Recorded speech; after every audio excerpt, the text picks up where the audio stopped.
nuns asked Zen Master Seung a question. He said, you know, I come twice a week from work and I do chanting and sitting in the evening, but with everybody in the Zen center, but I'm quite tired, and often during sitting, I just fall asleep. But on the nights that I go home right after work, have dinner and watch television, I can watch television for 3 or 4 hours and I don't fall asleep at all. So you say Zen means wake up. So I think maybe watching television is better than meditation. Then, very good question, very interesting. Then Zen Master Seung said, no, no, no, you don't understand. When you are awake watching television, this television controlling you. So that's not yours. But when you're sitting, even if you fall asleep a lot, but one moment you're very clear, that's yours. So very important that one moment you're clear. So you try, then that one moment grows, grows, grows. That's yours. Nothing controlling you. So our practice means that this moment become mine. And that only happens through our effort, through our personal effort at trying to do something. And so, even though, you know, it's probably hard when you're at home, you have family, your social situations, you have work, you have to take care of your house, you have all your distractions, your books, your computer, whatever, you know. But if you try whatever amount you've decided to do daily practice and do it every day, even if sometimes it's difficult, that moment of being clear while you're chanting, while you're sitting, or while you're bowing is yours. And that we carry lifetime to lifetime. That doesn't disappear. So very important, we try every day, okay? So I just want to encourage you, don't feel, oh, I try and do meditation at home every day, and but I wonder sometimes, is it worth it, and so forth. Just try, just do it. And then all those experiences become yours. And when we digest our experience, it becomes our wisdom. It's not an idea.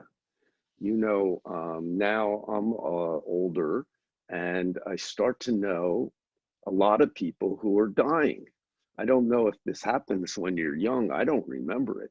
You know, very few of my friends died when I was young.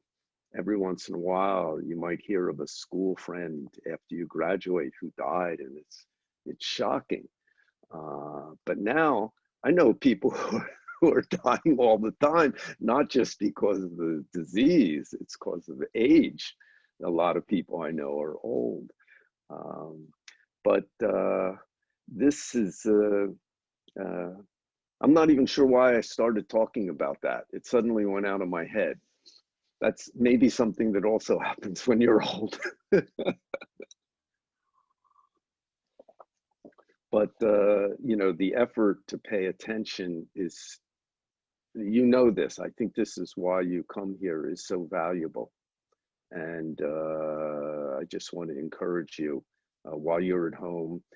Some of you would have liked to have come to the temple this winter for a week or 2 weeks or longer, but we can't at this time. And many, you know very well, many people around the world are in these kinds of situations. Most people are in these situations in every country. So it's one thing that kind of unites humanity right now, whether we like it or not. We have this virus that everyone has to deal with. So does anybody have any kind of questions?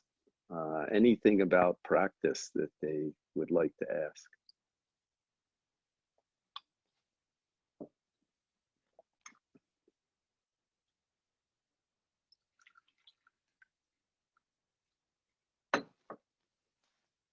Then I'll tell a story. This is I have lots of stories. For some reason, usually I have a good memory for stories, but my memory seems to be slipping away. And except during Dharma talks, I don't mind not having a good memory because then I just return my focus on what's right in front of me now. But in Dharma talks, it is helpful if I remember the story that I want to tell. But this is a story about Lin Chi, Zen master.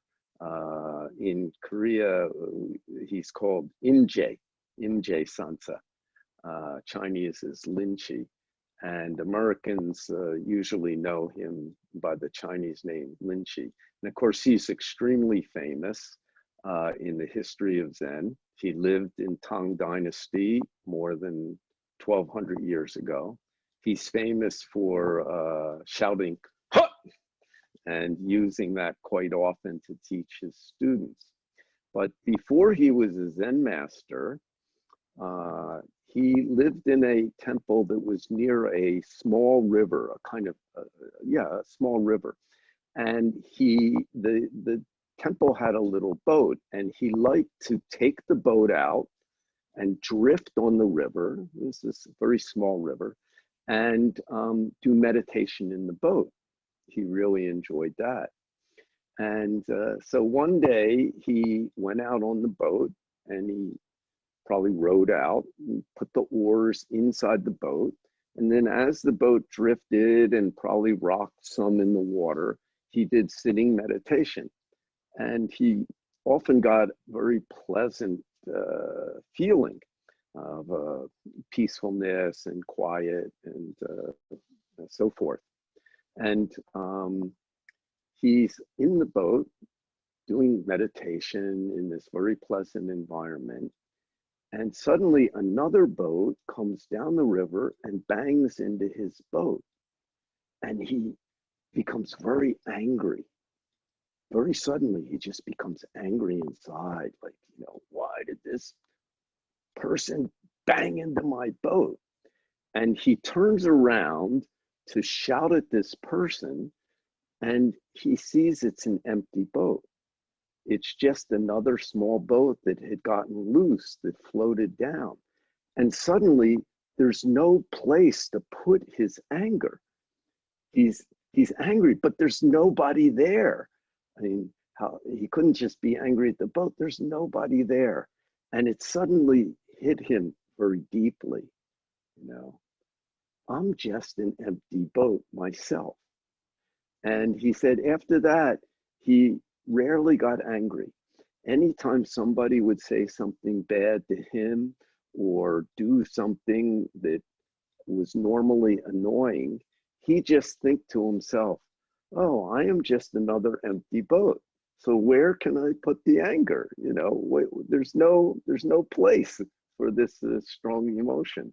And he felt quite freed by that situation. So wouldn't it be nice if we could go out in our social life, out on the street, bang into people or interact, and every time somebody was, bothered us, we just remember, oh, I'm just an empty boat, so what's the problem? So I hope as we practice, every once in a while, we get some deep sense of, here I am, an empty boat, drifting down my particular river.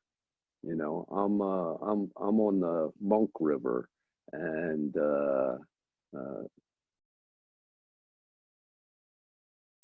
are the mother and father to be river, and each of us are on our the high school student river. That's a tough river to feel you're an empty boat on. But maybe at some point, Lin Chi's experience will help us.